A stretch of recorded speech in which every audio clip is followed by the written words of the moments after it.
I don't care who you are. Life is going to knock you down.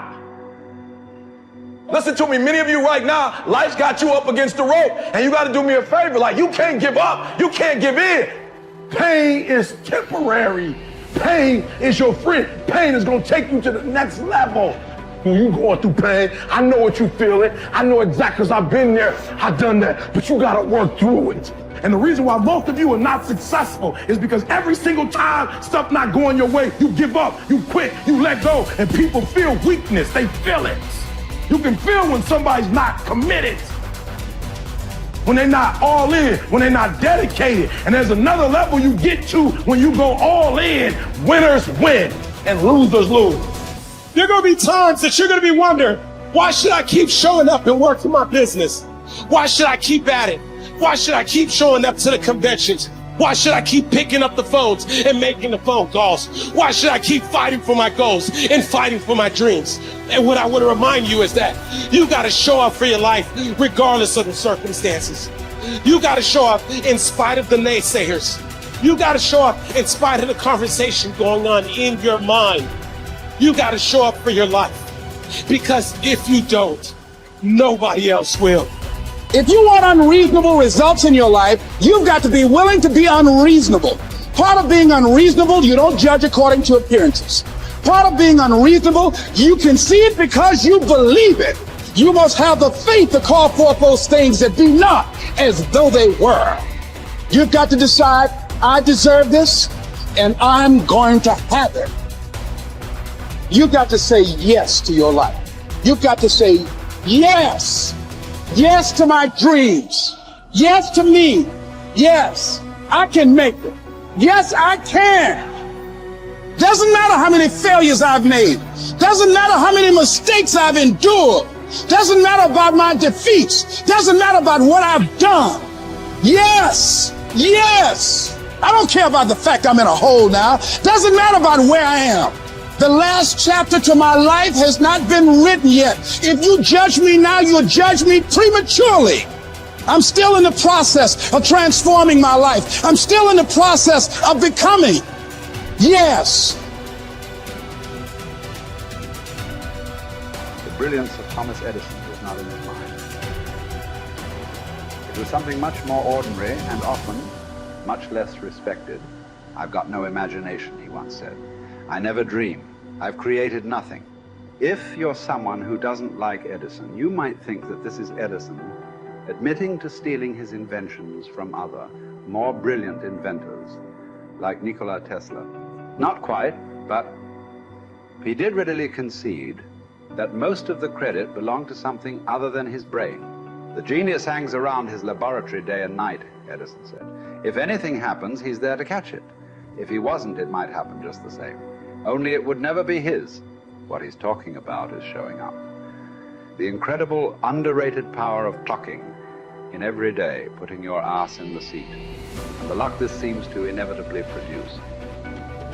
Edison lived in his laboratory and never missed a day. Like Gehrig, even when he was sick, when he was tired, or when visited by tragedy or disaster. The modern conveniences we can trace to his lab then owe far more to his body than his brain, to the compounding power of consistency rather than sheer brilliance. It wasn't about inspiration. It was about getting to work, show up and try. Get on the treadmill, pick up the violin, script out some sequence, reach out to some clients, read some reports, lift a couple weights, jog 1 mile, cross one thing off the to-do list, chase down a lead. It doesn't matter what it is.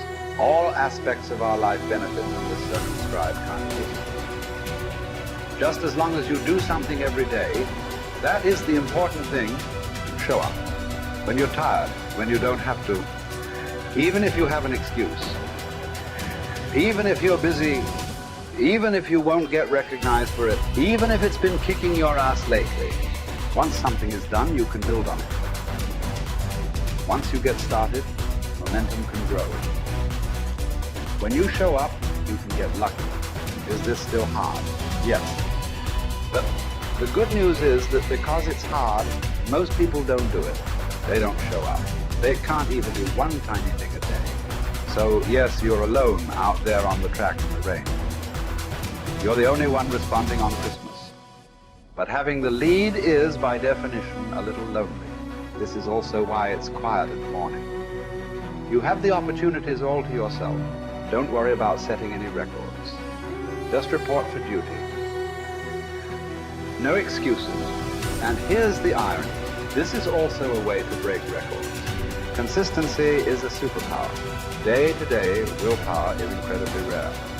Lowell Gettrig was a solid position player and a good hitter. But his success really was rooted in the fact that he didn't miss many days of work. It's quite likely that had he continued at his normal pace and not been stricken with R's, that he would have put up career numbers that surpassed Babe Ruth. Gettrig wasn't just able to show up despite injuries and fatigue. He also had to push through ennui, doubt, and just plain not feeling it.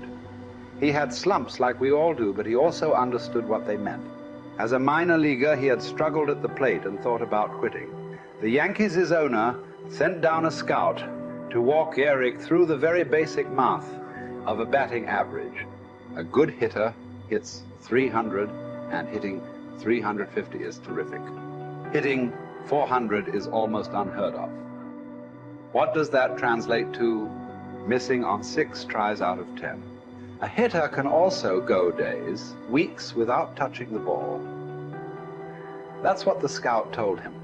The most important thing a young ball player can learn is that he can't be good every day.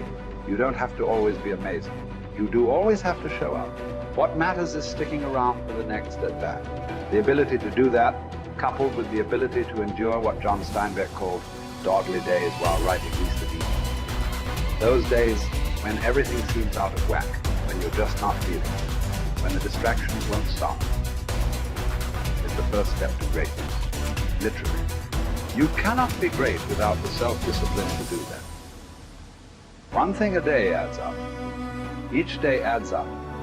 But the numbers are only interesting if they accumulate in large quantities.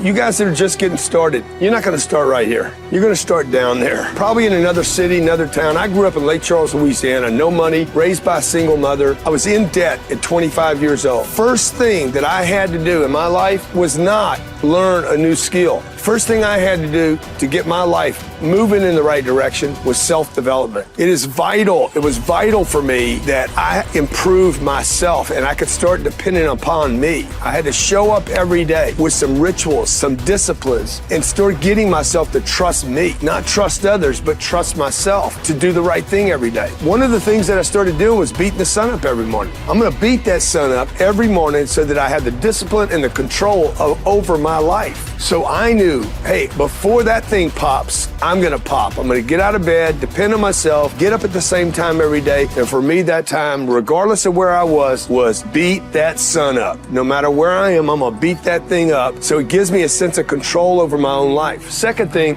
I had to start cleaning up my life and my friends and my environment. When I was younger, between 15 and 25, I was doing crazy stuff in my life. Wasting my weekends. I have the saying, weekends are for the weak. I was drinking, fooling around with a bunch of bad things, bad people. At 25 years old, I cleaned it all up. Quit going to those places. Quit hanging out with people that did not have ethics and discipline in their life. I wanted to build something in my life. I wanted to become someone. And to do that, to become someone in the eyes of the world, just beating that sun up every morning gives me the sense of accomplishment that I did what I said I was going to do, that I woke up when I said I would wake up, and I start building respect for myself, start believing in myself so that I can go out into the world. And maybe today when I go into this meeting that I'm dressed for, they'll believe in me as much as I believe in me, and that'll show up in a contract, a deal, maybe even some money.